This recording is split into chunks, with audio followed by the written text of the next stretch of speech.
যুদ্ধ করব, বঙ্গবন্ধু কন্যা জাতির পিতা কন্যা শেখ হাসিনাকে আবারও দেশে ফিরিয়ে এনে রাষ্ট্র পরিচালনার দায়িত্ব দেওয়ার জন্য। কিন্তু আওয়ামী লীগ ওই ভুল করবে না, এটা কিন্তু দেশের মানুষ এখন নিশ্চয়তা চায়। এই দেশ মৌলবাদীদের হাতে যাওয়ার জন্য হেফাজতে ইসলামিক থেকে কওমি মা উপাধি নেয়া কি কোনো কারণ না? আমরা তো তখন সংস্কৃতি কর্মীরা বলেছি যে এই মৌলবাদীরা যতই শেখ হাসিনাকে প্রধান অতিথি করে তাদের অনুষ্ঠান করুক, যত লক্ষ লক্ষ লোককে উপস্থিত করে শেখ হাসিনাকে সমর্থন করুক, ভোটের নির্বাচনে তারা আওয়ামী লীগকে ভোট দিবে না। আওয়ামী লীগ বিরোধী ষড়যন্ত্রে তারা মূল নিয়ামক শক্তি হিসেবে থাকবে। মুসলমান আর মৌলবাদ এক জিনিস নয়। ভারতে যেমন হিন্দু আর বিজেপির হিন্দুত্ববাদ যেমন এক জিনিস নয়, আমেরিকাতে যেমন খ্রিস্টান আর খ্রিশ্চানিজম যেমন এক জিনিস নয়, ইসরায়েলে যেমন ইহুদি আর জিউসিজম এক জিনিস নয়, এটা মাথায় রাখতে হবে। ঠিক একইভাবে ধর্মপ্রাণ মুসলমান আর মৌলবাদী বাঙালি মুসলিম এটি এক নয়। বাংলাদেশে বাঙালি মুসলিম প্রতিষ্ঠিত হয়েছে বিভিন্ন রাজনৈতিক শক্তির মধ্যে হাত ধরে, কিন্তু সর্বশেষ 16 বছরে বাংলাদেশ আওয়ামী লীগের পৃষ্ঠপোষকতা, এই মৌলবাদীদেরকে পৃষ্ঠপোষকতা বাংলাদেশের রাজনীতির জন্য অনেক বড় ক্ষতি করেছে। 270 আসনের একক সংখ্যাগরিষ্ঠতা থাকার পরেও কেন ধর্মভিত্তিক রাজনৈতিক দল বাংলাদেশে নিষিদ্ধ হলো না? কেন সংবিধানে সংসদে আইন করে 2008-এই একক সংখ্যাগরিষ্ঠতা ছিল, কেন ধর্মভিত্তিক রাজনীতি নিষিদ্ধ করা হলো না? কেন জামাতে ইসলামী রাজনীতিকে নিষিদ্ধ করা হলো না? কেন 16 বছর সময় নিয়ে 2024-এর জুলাইতে এসে আপনি জামাতকে নিষিদ্ধ করেন? এবং সেই নিষিদ্ধ করার দাবি নিয়ে যেই মানুষগুলো গত 45 বছর লড়াই করেছে, অর্থাৎ বঙ্গবন্ধু হত্যার পর থেকে যে সংস্কৃতি কর্মীরা, রাজনৈতিক কর্মীরা জামাতে ইসলামের রাজনীতি নিষিদ্ধ করার যে আন্দোলন করেছে, জুলাই 2024-এ আগস্টের প্রথম সপ্তাহে 1-2 আগস্টে জামাতে ইসলামকে আওয়ামী লীগ যে নিষিদ্ধ করলো, সে নিষিদ্ধ করার কারণে আনন্দ মিছিলের বন্যা বয়ে যাওয়ার কথা ছিল ঢাকার বুকে। আপনি একটা রাজনৈতিক শক্তিকে দেখেছেন যারা জামাতে ইসলামীর নিষিদ্ধ করাকে স্বাগত জানিয়েছিল? বরং জামাতে ইসলামীকে নিষিদ্ধ করার ব্যাপারে যে কয়জন রাজনৈতিক নেতা তৎকালীন প্রধানমন্ত্রী বাংলাদেশ আওয়ামী লীগের সভাপতি শেখ হাসিনার সঙ্গে দেখা করেছিলেন, তারা প্রত্যেকে গ্রেপ্তার হয়েছে এবং তাদের ফাঁসি নিশ্চিত করার জন্য আইসিটি অ্যাক্টে মামলা হয়েছে, তাদের বিচার করা হচ্ছে। আমি আপনাকে বলি, আমির হোসেন আমু, তাকে গ্রেপ্তার করা হয়েছে। সভাপতি মন্ডলীর সদস্য শেখ সেলিমকে তো গ্রেপ্তার করা হয়নি। আওয়ামী লীগকে কেন গ্রেপ্তার করা হয়েছে? 14 দলের সমন্বয়ক ছিলেন তিনি। রাশেদ খান মেননকে গ্রেপ্তার করা হয়েছে, হাসানুল হক ইনুকে গ্রেপ্তার করা হয়েছে, আনিসুল হক আইনমন্ত্রীকে গ্রেপ্তার করা হয়েছে। কেন? কারণ জামাত নিষিদ্ধ করার যে সিদ্ধান্তটা গণভবনে হয়, সেই সিদ্ধান্তে ওনারা 4 জন ছিলেন এবং গণভবন থেকে বেরিয়ে রাতের বেলা ওনারা 4 জন কিন্তু প্রেসের সামনে এই জামাতকে নিষিদ্ধ করার ঘোষণা আসবে সেটি জাতির সামনে উপস্থাপন করেছিলেন। পরের দিন জামাত নিষিদ্ধ হয়েছে, কিন্তু বাংলাদেশে জামাতকে নিষিদ্ধ করার দাবিতে যারা 45 বছর আন্দোলন করেছে তারা একটা আনন্দ মিছিল করে নাই। কারণ 2024-এর জুলাইয়ে জামাতে ইসলামকে নিষিদ্ধ করা না করার কোনো ইম্প্যাক্ট আর বাংলাদেশের রাজনীতিতে নাই। তা আর কোনোভাবেই বাংলাদেশের রাজনীতিতে পজিটিভ কিছু না। সুতরাং সেই জায়গাতে দাঁড়িয়ে আমি বলি যে জামাত যারা তাদের বিরোধী তাদেরকে চিনতে ভুল করে নাই। হাসানুল হক ইনু, রাশেদ খান মেনন, আমির হোসেন আমু, আনিসুল হক, শেখ হাসিনা, এদের সবাইকে কিন্তু বিচার করে তারা ফাঁসির রায় দিয়ে দিবে। কিন্তু আওয়ামী লীগ তার মিত্র শক্তি চিনতে ভুল করেছে। আওয়ামী লীগ শেষ 10 বছরে 2014 থেকে 2024 নির্বাচনের যে কোনো প্রক্রিয়াকে মানুষ মেনে নিত, কারণ বাংলাদেশটা তো শেখ হাসিনার হাতে নিরাপদ, এটা তো মানুষ জানে। আপনি জুলাই আগস্টের দিকে জুলাইয়ের আন্দোলনে আপনার মনে আছে যে অনলাইনে বিভিন্ন প্ল্যাটফর্মে আমরা যাদের সঙ্গে কথা বলতাম তাদেরকে বলতাম, আচ্ছা ঠিক আছে, শেখ হাসিনাকে তোমরা চাও না, কাকে চাও? বলো না, আমরা চাই শেখ হাসিনাকে চাই। কিন্তু এই কি বলে দুর্নীতিবাজ, লুটেরা, হাইব্রিড রাজনৈতিক নেতাদেরকে আমরা চাই না। এই এই সমস্ত রাজনৈতিক নেতৃত্বই কিন্তু, আচ্ছা আপনাকে আমি বলি, বাংলাদেশের রাজনীতির ভিত্তি হচ্ছে, শিকড় হচ্ছে সংস্কৃতি। বাঙালি জাতির দর্শন, বাংলার হিন্দু, বাংলার বৌদ্ধ, বাংলার খ্রিস্টান, বাংলার মুসলমান, আমরা সবাই বাঙালি। সবার উপরে মনুষ্যত্ব, তাহার উপরে নাই, এটা তো বাঙালি। এবং এর উপরে দাঁড়িয়েই তো 48 সাল থেকে বঙ্গবন্ধু আন্দোলন শুরু করেন, 52 ভাষা আন্দোলন সংগঠিত হয়, 66-তে উনি 6 দফা দেন, 69-এর গণ অভ্যুত্থানের মাধ্যমে ওনাকে মুক্ত করা হয়, এবং 70-এর নির্বাচনে তিনি পাকিস্তানের একক সংখ্যাগরিষ্ঠ রাজনৈতিক দল হিসেবে জনগণের ম্যান্ডেট পায়। সেই ধর্মনিরপেক্ষতার রাজনীতি থেকে আওয়ামী লীগ কি সরে আসে নাই? হেফাজতকে 16 বছর আগে জামাতকে নিষিদ্ধ না করা, এই ভুলটা তো আওয়ামী লীগকে স্বীকার করতে হবে। আপনার একক সংখ্যাগরিষ্ঠতা ছিল, বাংলাদেশের জনগণ আপনাকে বাংলাদেশের সরকার চালানোর জন্য নিরঙ্কুশ সংখ্যাগরিষ্ঠতা দিয়েছে, যেটা বাংলাদেশের ইতিহাসে কখনো ঘটেনি। আপনি যুদ্ধাপরাধীদের বিচার করলেন, আপনি জামাতকে নিষিদ্ধ করলেন না। আর তখন এসে নিষিদ্ধ করলেন যখন নিষিদ্ধ করলেও সেটা নিয়ে মানুষের কোনো আবেগ উচ্ছ্বাস নাই, কারণ ওই নিষিদ্ধ করায় কিছু আসে যায় না।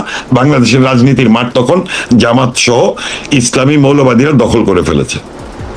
ওই সময়ে মাঠে থাকা পুলিশ ছাড়া সেনাবাহিনীর যারা, তারা বাংলাদেশে বিশ্বাস করে না, করলে এই জুলাই আগস্টের আন্দোলন সফল হতো না।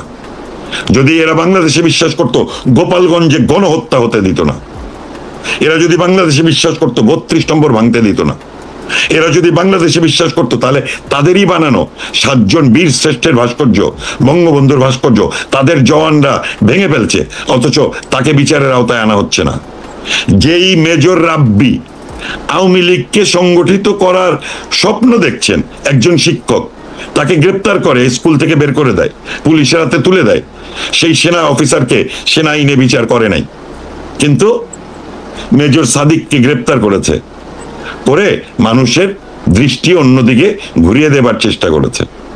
আমরা এখন এসে হতাশ, যেমন বাংলাদেশ সেনাবাহিনী নিয়ে বেনিফিট অফ ডাউট দিতেও আমরা রাজি না, একইভাবে বিএনপির প্রতিও আমরা ফেড আপ। আমরা মনে করি বাংলাদেশের রাজনীতিতে আওয়ামী লীগকেই মূল লড়াইটা করতে হবে, আর ছোট ছোট কিছু রাজনৈতিক দলকে আস্থায় নিয়ে ভবিষ্যতে সরকার পরিচালনার সুযোগ এলে তাদেরকেও সরকারের অংশ করা হবে, এরকম কথা বলে তাদের সঙ্গে পরিপূর্ণ একটি রাজনৈতিক বিরোধ মীমাংসা করে স্থায়ীভাবে এই লড়াইটা করতে হবে। সেই লড়াই 9 মাসে মুক্তিযুদ্ধ হয়েছে, এই লড়াই 9 বছরও লাগতে পারে, এই লড়াইয়ে 9 দিনেও আমরা জয়ী হতে পারি। কিন্তু যতক্ষণ লড়াইটা হবে ততক্ষণ আমরা সবাই একসাথে মৃত্যুর জন্য যেমন প্রস্তুত, মারার জন্য প্রস্তুত। যুদ্ধটা হবেই, এবং এই যুদ্ধে আমাদের বিজয়ের বিকল্প কোনো পথ নেই। আমি আরেকটি কথা বলছিলাম আপনাকে, যেটা বঙ্গবন্ধুকে নিয়ে বলতে শুরু করছিলাম, 1 মিনিটে শেষ করি। সেটা হচ্ছে বঙ্গবন্ধু হেনরি কিসিঞ্জারকে উপেক্ষা করে বাংলাদেশ স্বাধীন করেছিল। হেনরি কিসিঞ্জার সেন্ট মার্টিন দেয়ার অফার করেছিল বঙ্গবন্ধুকে, বঙ্গবন্ধু রাজি হয়নি। 75-এর 15 আগস্টে বঙ্গবন্ধুকে হত্যা করেছে। আর ডোনাল্ড লু আর পিটার হাস তাদেরকে বৃদ্ধাঙ্গুলি দেখিয়ে আমেরিকার মাটিতে বসে যেই শেখ হাসিনা বলে যে আমি ওদেরকে স্যাংশন দিয়ে দিব, আমরা আসবো না আমেরিকা, অন্য মহাদেশে যাব, সেই শেখ হাসিনাকে তারা মেরে ফেলবে, মেরে ফেলতে চাইবে, এটাই তো স্বাভাবিক। কারণ পিটার হাস, ডোনাল্ড লু তো হেনরি কিসিঞ্জারের পরম্পরা। আর বাংলাদেশের এই বর্তমান নাহিদ, আসিফ, মাহফুজ, ডক্টর ইউনুস কিংবা এই সমস্ত কি বলে ডাস্টবিন শফিক, এরা তো রাজাকারদের পরম্পরা, মুসলিম লীগের পরম্পরা। এই জুনায়েদ সাকিরা বাম, মুক্তিযুদ্ধের সময় বাম, যারা নাকি মুক্তিযুদ্ধকে বলেছিল 2 কুকুরের লড়াই, এই জুনায়েদ সাকিরা ওই রাজনীতির পরম্পরা, ওই অতি বাম। মাহমুদুর রহমান মান্নারা ওই অতি বাম, মুজাহিদুল ইসলাম সেলিম ওই অতি বাম। তাদের কারণে কমিউনিস্ট পার্টি বাংলাদেশ তাদের চরিত্র হারিয়েছে, এই মুজাহিদুল ইসলাম সেলিমের কারণে। তিনি জুলাই আগস্টের আন্দোলনের সময় প্রেস কনফারেন্সে বলেছে যে এখন আমাদের শত্রু জামাত না, আমাদের শত্রু আওয়ামী লীগ। মুজাহিদুল ইসলাম সেলিমের মতো একজন মুক্তিযোদ্ধা, কমিউনিস্ট পার্টির মতো একটি রাজনৈতিক দলের নেতা যখন এই কথা বলে, তখন কিন্তু আমরা আশাহত হই। তবে রুহিন হোসেন প্রিন্সের মতো আবার তরুণ প্রজন্ম কিন্তু কমিউনিস্ট পার্টিকে নিয়ে বাংলাদেশের পক্ষে দাঁড়ায়, মুক্তিযুদ্ধের পক্ষে দাঁড়ায়। আমি অবাক হব না, বিএনপিরও অনেক নেতাকর্মী এইবার ইউনূসের সঙ্গে আপোষ না করে যদি মুক্তিযুদ্ধের পক্ষে দাঁড়িয়ে যায় তাহলে, এবং বিএনপি যদি ভেঙেও যায় এবং সেই খণ্ডিত অংশ যদি মুক্তিযুদ্ধের পক্ষের বাংলাদেশে দাঁড়ায়, 30 লক্ষ শহীদের রক্তের পাশে দাঁড়ায়, 2 লক্ষ মা বোনের সংগ্রামের পাশে দাঁড়ায়, তাহলে বিএনপির অনেক নেতা কিন্তু দাঁড়িয়ে যেতে পারে। বাংলাদেশের রাজনীতিতে 2 ভাগে বিভক্ত, আমরা একদমই মুক্তিযুদ্ধের পক্ষে। এখন আমাকে ফ্যাসিস্ট বলেন আপত্তি নাই, স্বৈরাচার বলেন আপত্তি নাই, নির্বাচন নিয়ে যতই প্রশ্ন করেন আমি ওই প্রশ্ন মানি না।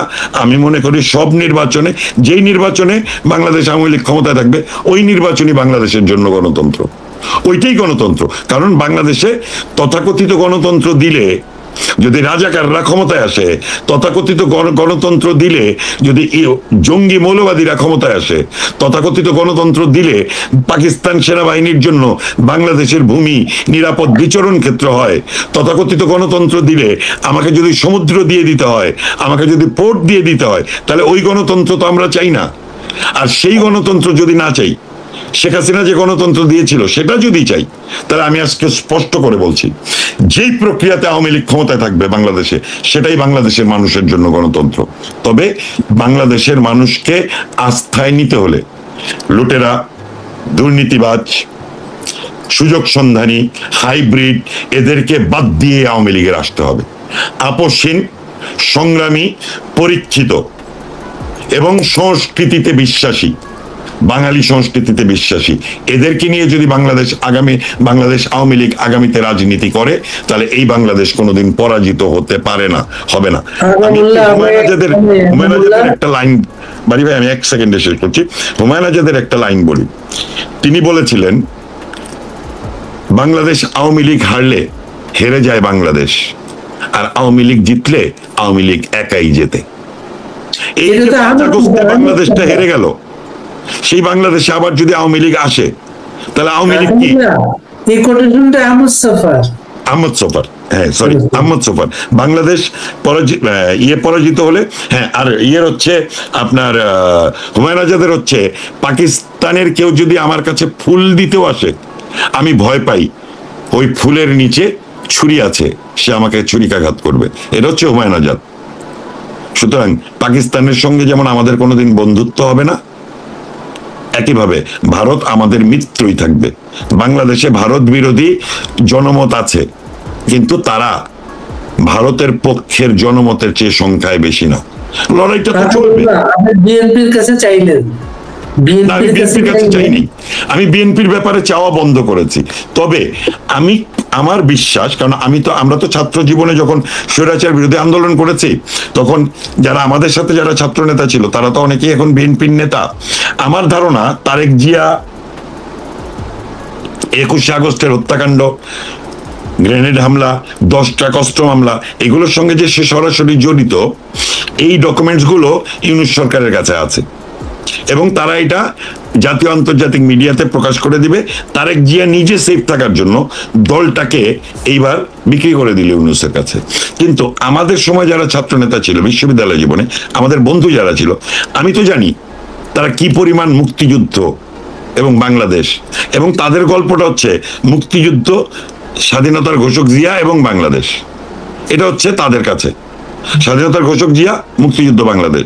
আর বাঙালি জাতির কাছে হচ্ছে এখন স্পষ্ট হচ্ছে তারেক জিয়া 32 নম্বর ভাঙার জন্য তহবিল পাঠিয়েছে, এবং সর্বশেষ 5 আগস্ট 15 আগস্ট তারা 32 নম্বরে স্লোগান দিয়েছে, তারেক ভাইয়ের কথা দিলাম 32-এর দখল নিলাম।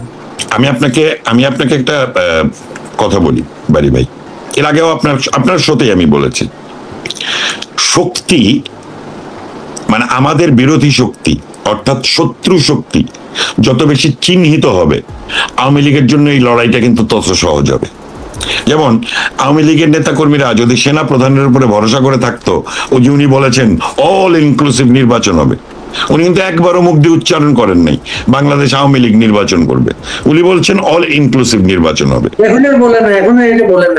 আচ্ছা বলে না, ভালো কথা, কিন্তু অল ইনক্লুসিভেও মানে এইটা একটা টেকনিক্যাল টার্ম, কিন্তু মানে আওয়ামী লীগ বাদ দিলে তো ঠিকই আছে, আওয়ামী লীগ তো 5 আগস্টের পরে আর বাংলাদেশের রাজনৈতিক দল না তাদের মতে। তাহলে আওয়ামী লীগ নির্বাচন না করলে কিছু যায় আসে না, যেটাই যে কি বলে আমাদের শিশু উপদেষ্টারা বলতেছে, তারা যা খুশি তাই বলতেই পারে। কিন্তু সেনা প্রধানের ওই বক্তব্যের পরে আওয়ামী লীগের অনেক নেতাকর্মী ভেবেছিল যে সেনাবাহিনী হয়তো বাংলাদেশ আওয়ামী লীগকে রাজনীতিতে ফেরার ব্যাপারে সহযোগিতা করবে। বিএনপির ব্যাপারে আশাবাদী হয়েছিল যে বিএনপি হয়তো আবার আওয়ামী লীগ সহ 90-এর স্বৈরাচার বিরোধী আন্দোলনের মতো বিএনপি আওয়ামী লীগ একসাথে হয়ে এই ইউনিট সরকারের পতন ঘটাবে, এরকম স্বপ্ন অনেকেই দেখেছিল। কিন্তু আমি এইটুকু বুঝি, গত 3 মাসের রাজনীতিতে যা ঘটেছে বাংলাদেশের মাটিতে, বিশেষ করে তারেক জিয়ার সঙ্গে ডক্টর ইউনূসের মিটিং এর পর থেকে, সেখান থেকে আমরা নিশ্চিত হয়েছি আমাদের শত্রুগুলো আরো বেশি চিহ্নিত হয়েছে। আমরা লুটেরা, দুর্নীতিবাজ, সুযোগ সন্ধানী, হাইব্রিড, সুযোগ সন্ধানী সেলিব্রিটি, ফিল্ম মেকার, নাট্যকার, গীতিকার, কবি, রাজনৈতিক কর্মী, এরকম যেমন আমরা পেয়েছি যারা আওয়ামী লীগের সময় সুযোগ পেয়েছে 5 তারিখে, তাদেরকে যেমন আমরা 5 তারিখের পরে চিনতে পেরেছি, ক্রমশ আমাদের কাছে বিএনপির চরিত্র চিহ্নিত হয়ে গেছে, সেনাবাহিনীর চরিত্র অনেকটাই চিহ্নিত। সুতরাং যখন আমাদের শত্রুপক্ষ চিহ্নিত, তখন আমাদের লড়াইটা কিন্তু সহজ, তাতে অনেক বেশি প্রাণহানি হবে, আমরা অনেকে শহীদ হব, অনেকেই শহীদ হওয়ার জন্য প্রস্তুত আছে। কিন্তু ওই যুদ্ধের মধ্য দিয়ে যে বাংলাদেশটা হবে, সেই বাংলাদেশ কিন্তু রক্তের উপরে দাঁড়িয়ে একটা পবিত্র বাংলাদেশ হবে, অসংখ্য শহীদের রক্তের উপর দাঁড়িয়ে একটি মুক্তিযুদ্ধের বাংলাদেশ হবে, অসংখ্য রক্তের উপরে দাঁড়িয়ে লাল সবুজ পতাকার বাংলাদেশ হবে, আমার সোনার বাংলা আমি তোমায় ভালোবাসি বাংলাদেশ হবে, ধর্মনিরপেক্ষ অসাম্প্রদায়িক গণতান্ত্রিক একটি বাংলাদেশ হবে। আর বাংলাদেশের জন্য গণতন্ত্রতা যার ভেতর দিয়ে আমাদের মুক্তিযুদ্ধ বেঁচে থাকবে, সার্বভৌমত্ব বেঁচে থাকবে, স্বাধীনতা বেঁচে থাকবে, বঙ্গবন্ধু বেঁচে থাকবে। একটু আমরা প্রায় 1 ঘন্টা হয়ে গেছে। আপনি ইউনিভার্সিটিতে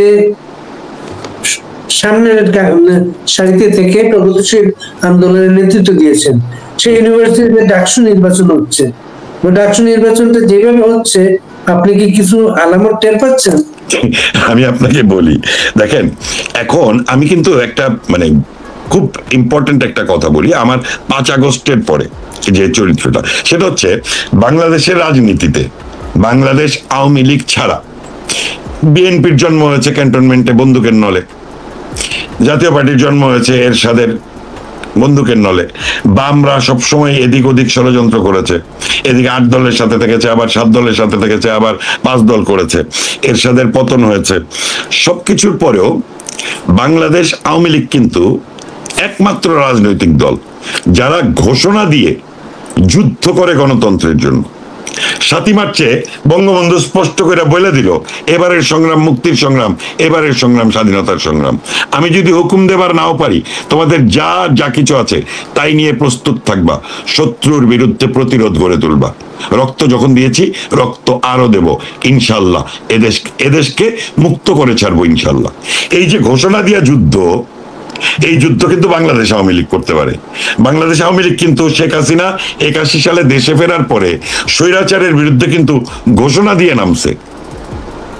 81 সালে শেখ হাসিনা দেশে ফিরে বাংলাদেশের জনগণকে নতুন করে সংগঠিত করে মুক্তিযুদ্ধের বাংলাদেশ ফেরানোর জন্য তিনি নতুন সংগ্রাম শুরু করেছিলেন, এবং ঘোষণা দিয়ে মৃত্যু নিশ্চিত, জেল নিশ্চিত, নির্যাতন নিশ্চিত জেনেও তিনি নেতৃত্ব দিয়েছেন। 2006-এ লগি বৈঠার আন্দোলন, আওয়ামী লীগ রাজপথে থেকে ষড়যন্ত্র করেছে, কিন্তু এই জুলাই আগস্টের আন্দোলন 5 তারিখ যদি না ঘটতো, 4 তারিখেও কি আপনারা জানতেন যে এটা সরকার পতনের আন্দোলন? তার মানে কি? তার মানে বাংলাদেশ আওয়ামী লীগ বাংলাদেশের রাজনীতিতে একমাত্র, ইভেন এই 16 বছর বিএনপি আওয়ামী লীগের সঙ্গে মুখোমুখি হয়ে কোনো রাজনীতি করতে পেরেছে? পারে নাই। কিন্তু আওয়ামী লীগ কিন্তু যখনই বিরোধী দলে থাকে তখনই কিন্তু সরকারের মুখোমুখি হয়ে রাজনীতি করে। তার মানে আওয়ামী লীগের নেতা কর্মীদের একটি চরিত্র হচ্ছে তারা ঘোষণা দিয়ে সম্মুখ যুদ্ধে নামে। এবং এই 5 আগস্টের পরে আপনি অবাক, আমি অবাক, আমরা করছি, কিন্তু দেশের সাধারণ তৃণমূলের আওয়ামী লীগের নেতা কর্মীরা এই যে ঘোষণা দিয়ে যুদ্ধ করতে নামলো, ছাত্ররা, ছাত্রীরা, যুবকরা, যুবতীরা, তরুণরা, তরুণীরা, মা, ভাই, বোন, রিক্সা চালক, ভ্যান চালক, এই যে ঘোষণা দিয়ে যুদ্ধ করতে নামলো, এই চরিত্রটাই হচ্ছে আওয়ামী লীগ। এবং 5 আগস্টের পরে যদি নেট পাওনা আওয়ামী লীগের কিছু থাকে, সেটা হচ্ছে আওয়ামী লীগ তার চরিত্র ফিরে পেয়েছে। অর্থাৎ জনগণের জন্য শত্রুর মুখোমুখি দাঁড়ানোর সাহস বাংলাদেশ আওয়ামী লীগের নেতাকর্মীদের শক্তি।